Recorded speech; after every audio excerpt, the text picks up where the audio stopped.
भगवती सूत्र के 7वें शतक अष्टम उद्देशक में कहा गया है, कति णम भन्ते सन्नावो पन्नत्तावो गोयमा 10 सन्नावो पन्नत्तावो तंजहा आहार सन्ना भय सन्ना मेहुण सन्ना परिग्रह सन्ना कोह सन्ना मान सन्ना माया सन्ना लोभ सन्ना लोग सन्ना ओह सन्ना एवं जाग बेमानियान।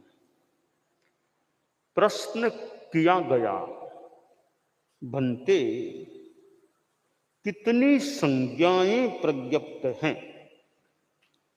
उत्तर में कहा गया, गौतम 10 संज्ञाएं प्रज्ञप्त हैं, जैसे आहार संज्ञा, भय संज्ञा, मैथुन संज्ञा, परिग्रह संज्ञा, क्रोध संज्ञा, मान संज्ञा, माया संज्ञा, लोभ संज्ञा, लोक संज्ञा, ओग संज्ञा। यूं ये संज्ञाओं के 10 प्रकार बताए गए हैं। संज्ञा शब्द एक जैन तत्वज्ञान में, जैन आगम में प्रयुक्त हुआ है और एक थोड़ा मनोविज्ञान से यह संदृप्त सा शब्द है। जैन तत्व विद्या के मनोविज्ञान से जुड़ा हुआ संज्ञा शब्द है। ऐसे सामान्यतया संज्ञा यानी नाम, यह संज्ञा, इसकी यह संज्ञा, इसकी घड़ी संज्ञा, इसकी प्रमार्जनी संज्ञा, तो नाउन नाम वो संज्ञा होती है। यहां संज्ञा कोई नाम से मतलब नहीं है।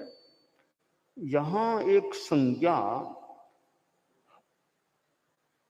भीतर की वृत्तियां, इंस्टिंक्ट्स, उस संदर्भ में यह संज्ञा शब्द है। क्योंकि हम जो सांसारिक यानी सिद्ध नहीं है और सामान्य एक साधु या गृहस्थ जीवन में, वैसे और प्राणियों की भी बात है, हम मनुष्य की चर्चा करें तो हमारे भीतर वृत्तियां होती हैं। कभी गुस्सा आ जाता है, कभी लोभ आ जाता है। ये आते कहां से हैं? भीतर में हैं, वे उभर जाते हैं। ये हमारे कषाय हैं, संज्ञाएं हैं। हम इनको 2 अवस्थाओं में देख सकते हैं। एक सुषुप्त अवस्था, निष्क्रिय अवस्था, और एक इनकी उत्तेजित अवस्था, जागृत अवस्था। अभी आप लोग यहां बैठे हैं, हो सकता है अभी प्रायः किसी में कोई गुस्से की बात सामान्यतया न हो, शांति से बैठे हैं, सुन रहे होंगे, बैठे हैं। तो अभी मान ले हमारे में कोई यूं गुस्सा, लड़ाई झगड़ा भी संभवतः कुछ नहीं हो रहा है, तो परंतु हमारे भीतर में तो गुस्से के संस्कार हैं, क्रोध है, लोभ भी है। ये संस्कार जैसे गुस्सा हम यूं मान लें अभी सुप्त अवस्था में है, निष्क्रिय अवस्था में है। अब कोई निमित्त मिल जाए, आप मान लो यहां से बाद में बाहर गए, कोई ऐसा प्रसंग सामने आ गया आपको, कभी हमको भी गुस्सा भी आ सकता है। तो गुस्सा आया कहां से? कोई बाहर से तो आया नहीं है कि दूसरे देश से आकर हमारे भीतर गुस्सा, यह तो है नहीं, हमारे भीतर में ही है। निमित्त मिला कि वह उत्तेजित हो गया, वरना निष्क्रिय सुप्त अवस्था में वो है। तो ये संज्ञाएं हैं हमारे भीतर, ये संज्ञाएं हैं, इंस्टिंक्ट, वृत्तियां हैं। अब वो हमेशा कोई उत्तेजित तो ऐसी बात नहीं है, कभी कई बार वो उत्तेजित भी होती हैं और अन्यथा वो सुप्त अवस्था में भी रह जाती है। और साधना की ऊंची भूमिका में तो ये गुस्सा, अहंकार, माया सब समाप्त भी हो जाती है। फिर वो निष्क्रिय नहीं, बिल्कुल रहती ही नहीं है। सामान्य आदमी में और भी प्राणियों में ये संज्ञाएं होती हैं। 10 संज्ञाओं में पहली संज्ञा बताई गई है आहार संज्ञा। आदमी में खाने की इच्छा होती है, वो चीज खा लूं, थोड़ी वह खा लूं, कुछ तरकी चीज खा लूं। वैसे भोजन किया था, फिर देखा रे अच्छी ये भी खा लूं, ये भी ले लूं, ये भी ले लूं। घर में है, कभी वो डिबिया निकाली, कभी वो डिबिया, ये चीज खा लूं, थोड़ी ये खा लूं। जो खाने की मनोवृत्ति, आहार संज्ञा। ये आहार संज्ञा है। एक तो क्षुधा वेदनीय, हमारी ये संज्ञाएं वैसे कर्मों से जुड़ी हुई है, कर्मों से संदिग्ध है, संबद्ध है। कौन सा कर्म का उदय होने से या प्रयोगक्षम होने से कौन सी संज्ञा सक्रिय होती है। तो आहार संज्ञा है, वो सक्रिय क्यों होती है। एक तो क्षुधा, भूख वेदनीय, वो कर्म उदय में आता है। साथ में मोहनीय कर्म का भी योग हो सकता है। तो आदमी में खाऊं खाऊं, वो खाने की लालसा, भूख लगने पर खाने की इच्छा हो जाती है। कई बार भूख ज्यादा नहीं है तो मोहनीय क्रम, लालसा है, अच्छी चीज है, स्वादिष्ट है, थोड़ी तो खा लूं, थोड़ी खा लूं। ये साथ में मोहनीय क्रम भी काम कर सकता है। तो वेदनीय और मोहनीय क्रम का ये योग होता है, उनके उदय से ये आहार संज्ञा। फिर आदमी कोई चीज हाथ में लेगा खाने के लिए, मुख से चबाएगा या आहार की खोज करेगा। ये आहार, अब मान लो अमुक चीज खाने की रुचि है, आदमी खोजेगा वो चीज कहाँ मिल सकती है, वहां जाऊं, वहां से लाऊं। तो आहार की खोज, फिर आहार को मुंह में लेना, मुंह को संचलित करना, ये आहार संज्ञा से जुड़ी हुई प्रवृत्तियां होती हैं। तो आहार संज्ञा पर भी हमारा कंट्रोल हो कि भी हमारा यह सिद्धांत, हालांकि बाकी तो आदमी की वृत्ति है, कमजोरी है, इच्छा है, सिद्धांत यह हो कि मुझे जीभ के स्वाद के लिए नहीं खाना है, खाना है तो अपेक्षा से, शरीर के लिए और साधना के लिए खाना है। जीभ का लक्ष्य, जीभ को बढ़िया लगे वो खाऊं, यह ऊंची बात नहीं। मुझे खाना है स्वास्थ्य की मजबूती के लिए, मेरी साधना अच्छी हो सके, उसके लिए भोजन करूं। तो भोजन के लिए तन नहीं है, तन के लिए भोजन है। तो आदमी आहार संज्ञा पर कंट्रोल करने का प्रयास करे। दूसरी संज्ञा भय संज्ञा। आदमी को डर लगता है, डर की भी संज्ञा है। और यह संज्ञा अब किसी में कम हो, सामान्य आदमी में, किसी में ज्यादा हो। कोई आदमी झटपट डरता नहीं है। जैसे अब यह भय संज्ञा या भय की वृत्ति को देखें, अब कोई संस्कार या संज्ञा ऐसी हो जाती है, अब एक बिल्ली आ गई, मान लो बिल्ली आ गई, तो बिल्ली बेचारी क्या हमारा नुकसान, वो जा रही है क्या, तो बिल्ली को देखा तो कोई आदमी अरे बिल्ली बिल्ली, वो डरने लग गया। तो बिल्ली से ज्यादा कोई खतरा नहीं है, नीचे से बिल्ली जा रही है, बिल्ली को देखते डर लग गया।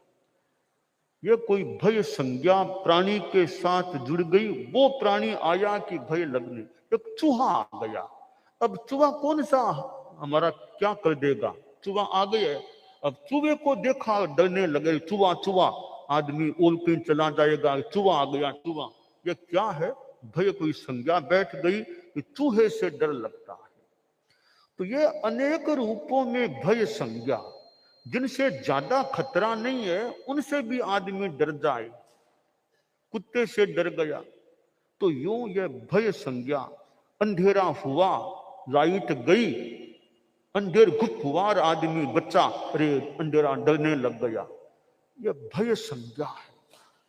और किसी ने थोड़ी पूछताछ की, अरे अब क्या बोलूं, सही बात बोल दूंगा तो मुझे डांट पड़ेगी, दंड मिलेगा, तो डर के मारे झूठ बोल जाएगा।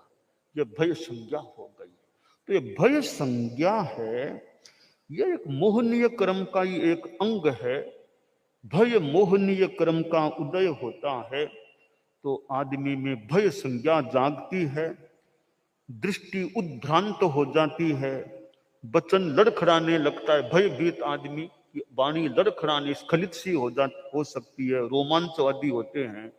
ये भय संज्ञा के लक्षण हैं। तो ऐसा हो रहा है, जो बोलने में स्खलित हो रहा है, लड़खड़ा रहा है, दृष्टि उद्भ्रांत सी हो गई, डरों पर, यानी भय संज्ञा भीतर में प्रभावी बन गई है। तो हमें अपनी भय संज्ञा पर भी अनुप्रेक्षा आदि के द्वारा, अपने व्यवहार के द्वारा, अपने गलत कार्यों से बचने के द्वारा भय संज्ञा पर भी हम कंट्रोल करने का प्रयास कर सकते हैं। इसी तरह आदमी में कामात्मक चेतना, मैथुन संज्ञा भी जाग सकती है। परिग्रह संज्ञा कि आदमी में संग्रह की भावना, आसक्ति पूर्वक संग्रह, कि यह चीज भी रख लूं, यह भी ले लूं, यह भी ले लूं, एक एक चीज को इकट्ठा करने की वृत्ति। तुम्हारे पास इतनी तो है ही, इतनी और दे दो, और ले लूं, और ले लूं। यह संग्रह की चेतना, आसक्ति युक्त जो है, यह परिग्रह संज्ञा है। और यह भी मोहनीय कर्म के, लोभ मोहनीय के उदय से होती है। आदमी पदार्थों आदि को ग्रहण और संग्रहण करता है। यूं क्रोध संज्ञा है, वो भी मोहनीय कर्म का एक प्रकार है। क्रोध वेदनीय का उदय हुआ, आदमी में गुस्सा आ जाता है, कोई निमित्त मिल गया, भीतर में मोहनीय कर्म, क्रोध मोहनीय का उदय, गुस्से में आ गया। गुस्सों में आ गया, नेत्रों की रुक्षता, दांत और होठों की कोई पकड़न आदि, ऐसे तो लाल पीला हो जाना, फिर कभी हाथ से प्रहार भी कर देना, ये लक्षण है कि आदमी गुस्से में आ गया है।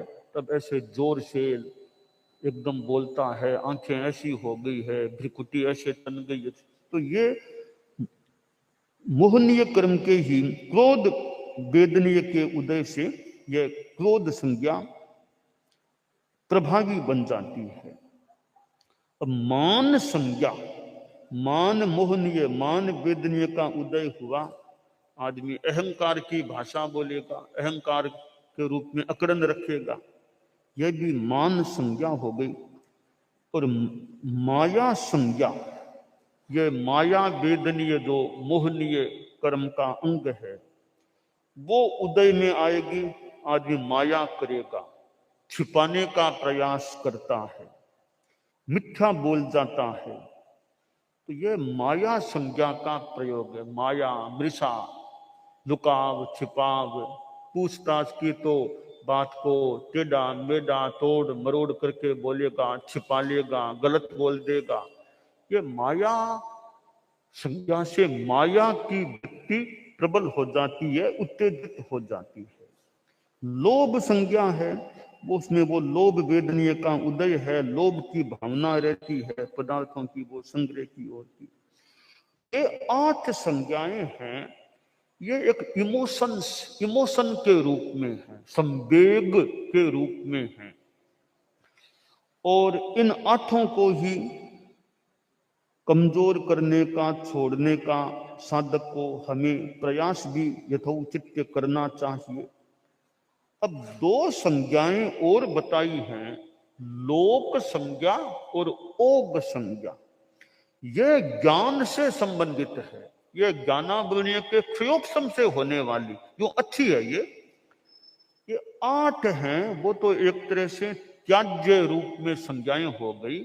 और ये ऐसे अच्छी हैं कि हम जो अतीन्द्रिय ज्ञानी नहीं हैं, यानी सामान्य आदमी जो है, उसमें ये लोक संज्ञा और ओग संज्ञा, मत्ति ज्ञानावरण और श्रुत ज्ञानावरण का क्षयोपम होने से विशेष अवबोध की प्रवृत्ति क्रिया होती है, लोक संज्ञा है।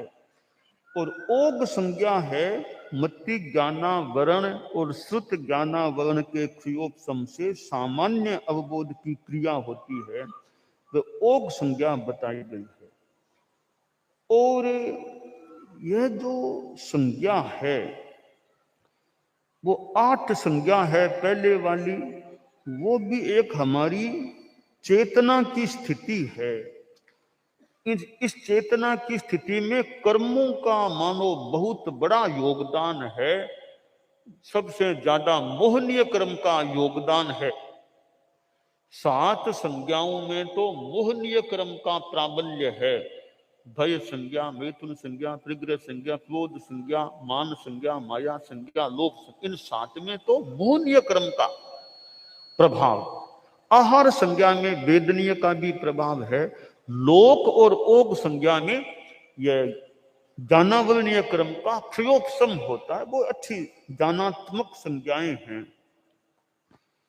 तो अब संवेगात्मक संज्ञाएं संवेदन प्रदान है, शेष 2 संज्ञाएं ज्ञानात्मक होती हैं। तो ये ज्ञानात्मक जो संज्ञाएं हैं ये ऐसी हैं कि पेड़ पौधों में भी कुछ ज्ञानात्मक चेतना पाई गई है कि पेड़ पौधे हैं, छोटे जीव जंतु हैं, वे प्रकंपनों के आधार पर दूर तथा भविष्य में होने वाली घटना को भी जान लेते हैं।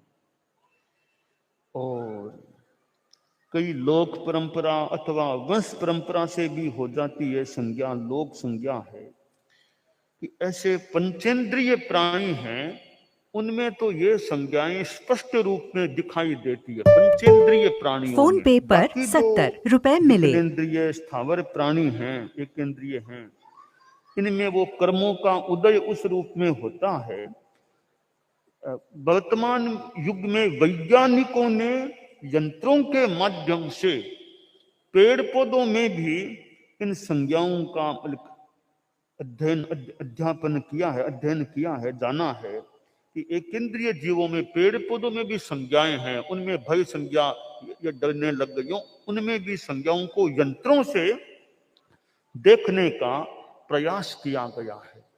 तो भगवती सूत्र में ये 10 संज्ञाएं निरूपित हुई हैं और ये एक मनोविज्ञान से जुड़ी हुई और मनोविज्ञान से भी मानो और गहरी, मैं ऐसे मनोविज्ञान है ही, ऊपरी मनोविज्ञान से और गहरे में ये संज्ञाएं, इनका अस्तित्व। मन तो फिर भी एक थोड़ा स्थूल हो। हमारे जैन वांग्मय में ये अध्यवसाय, परिणाम, लेस्या, योग, कई शब्द आए हैं। तो अध्यवसाय कितना सूक्ष्म चीज। तो ये संज्ञाएं बहुत गहरे में, और फिर इनका प्रभाव ऊपर आ जाता है। भीतर में संज्ञाएं हैं, प्रतिक्षण हमारे कर्म का बंध होता है। ये कषाय आश्रव है, प्रतिक्षण हमारे ऐसे कर्म का बंध होता है, यह परंपरा मान्यता। परंतु वो उत्तेजित रूप में जो कषाय है, योग रूप में वो कभी कभी आता है, तो कषाय रूप में वो हमारा परिणाम है, अध्यवसाय, वो भीतर में चालू रहता है। तो हम कषाय आश्रव की गहराई में तो मान लो जाना कठिन हो सकता है। योग रूप में जो कषाय आए, आहार संज्ञा मन वचन काय में आ जाए, उससे बचने का प्रयास करें। यानी मोहात्मक रूप में आहार संज्ञा नहीं, वो लोलुपता के रूप में आहार संज्ञा न हो, भय की संज्ञा न मन में, वचन में, काय में न आए। बाकी तो अब ये संज्ञाएं प्रबल हैं, आदमी में आ जाती हैं। हम साधना के द्वारा, अभ्यास के द्वारा इनको कम करने का, और कभी आगे जाकर पूर्णतया इनका क्षय की बात भी हो सकती है। वर्तमान में पूर्णतया क्षय की बात मान लो हम नहीं भी कर सकें, परंतु इनको प्रतनु बनाने का प्रयास करें कि किसी को लगे कि मेरे में गुस्से की संज्ञा ज्यादा है तो मैं उसको कम करने की चेष्टा करूं। ऐसा संकल्प, अनुप्रेक्षा, मेडिटेशन, ध्यान, प्रयास, जप ऐसा करूं, अभ्यास करूं कि मेरी गुस्से की संज्ञा कम हो जाए। ठीक है, इंसान है, कभी कोई बात में थोड़ा गुस्सा आ भी गया। आप मान लो परिवार में रहते हैं, अब कोई 5, 7, 10 परिवार के लोग बैठे हैं, कभी कोई थोड़ा बहुत गुस्सा मान लो आ भी गया, तो बात को वापस लंबाया न जाए, जल्दी वापस हो गया तो ठीक ठाक करने का प्रयास हो जाए। कुछ कहा सुनी हो गई तो वापस उसको ठीक करने का प्रयास कर लें। बाकी तो इंसान है, कोई बीतराग तो न आप हैं न हम हैं अभी बीतराग। ठीक है, गृहस्थ का साधु का कुछ अंतर हो सकता है, पर बीतराग अभी साधु भी नहीं होते हैं, तो साधु को तो विशेष ध्यान रखना चाहिए। आप लोग गृहस्थ हैं तो भगवती सूत्र में ये जो संज्ञाएं बताई गई हैं कि गारहस्थ में भी आदमी बहुत ऊंचा हो सकता है। एक गृहस्थ श्रावक है, श्रावक है वो भी बड़ा संयमी, बड़ा शांत स्वभाव का हो सकता है। गृहस्थ साधु जैसा कुछ अंशों में वह हो सकता है। तो यह गारहस्थ का जो जीवन है, इसमें परिग्रह संज्ञा भी कैसे कम हो। इसका मतलब यह नहीं कि कोई सारा कारोबार बंद करना होगा, सब वो कोई जरूरी नहीं है। पर आदमी यह सोचे कि परिग्रह संज्ञा में हम कम कैसे करें कि पहली बात है अनैतिकता से पैसा अर्जन न करें। परिग्रह संज्ञा को कम करने के लिए पहली बात है कि पैसा तो मान लो कमाना है, अभी उम्र है, काम करने के दिन है, काम तो करूंगा, तो अनैतिकता से बचने का ज्यादा से ज्यादा प्रयास करूंगा। कोई धोखाधड़ी, जालसाजी ऐसा काम नहीं करना है। तो यह अनैतिकता को छोड़ने का संकल्प होगा तो मानो परिग्रह संज्ञा भी कुछ कम हो सकेगी।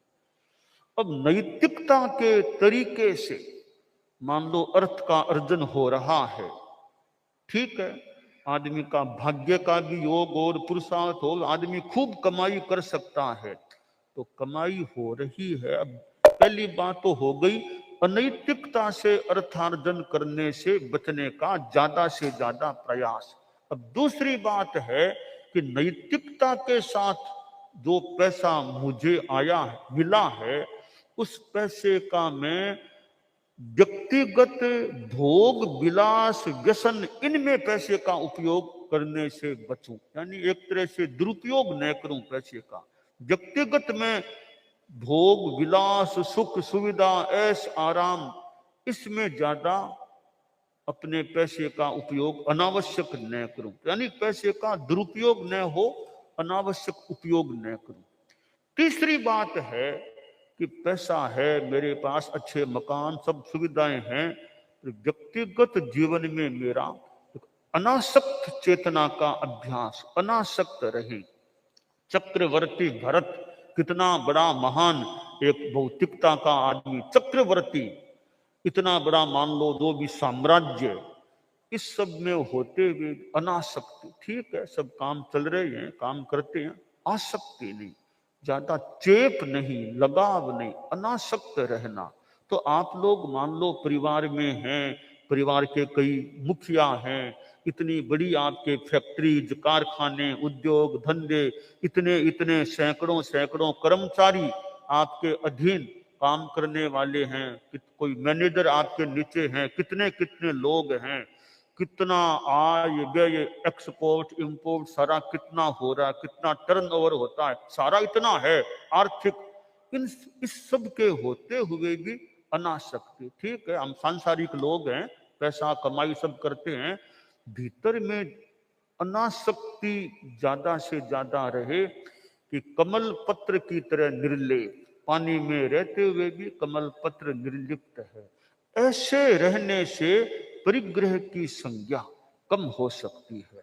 और फिर आगे जाकर के कि भाई अब जितना परित्याग, विसर्जन, यानी आसक्ति का विसर्जन करे, कि अब मैं इतनी उम्र आ गई, मुझे 70 पार हूं, 75 पार हूं, 80 के निकट हूं, अब मैं अपने व्यक्तिगत स्वामित्व में परिग्रह का अल्पीकरण करूं। जैसे कि उदाहरण के लिए एक 80 वर्ष के आसपास का आदमी, अब मैं परिग्रह को कम करूं कि जैसे इस कार्तिक शुक्ला पूर्णिमा के बाद मैं मेरे स्वामित्व में इतनी नगद, एक दो मकान, इनसे ज्यादा मेरे स्वामित्व में कुछ नहीं रखूंगा, मैं मुक्त हो जाऊंगा। कि व्यापार धंधा है, मान लो कि एक फैक्ट्री तो अभी काम करना है मुझे, बाकी किसी फैक्ट्री को मैं मेरे मालिकाना में नहीं रखूंगा, मैं अपना परिग्रह छोड़ दूंगा। तो यूं वो सीमा की, तो परिग्रह का अल्पीकरण हो गया, परिग्रह की संज्ञा भी यूं कम हो सकती है। तो गृहस्थ जीवन में ये संज्ञाएं कैसे अल्प हो, गुस्सा कैसे कम हो जाए, परिग्रह लोभ ये कम हो, ऐसा प्रयास करना चाहिए। उपासक श्रेणी के जो हैं वो तो विशेषतया धर्म प्रचार का काम है, व्यक्तिगत जीवन में संयम संज्ञाओं को कम करने का अभ्यास चले, उपासकत्व और ज्यादा निखार को प्राप्त हो सकता है। दानान शिष्ठम अभयपयाणम सच्चे सुया अणवज्जं वयन्ति तवे सुया उत्तम बंभचेरम लोगुत्तमे समणे नाय पुत्र।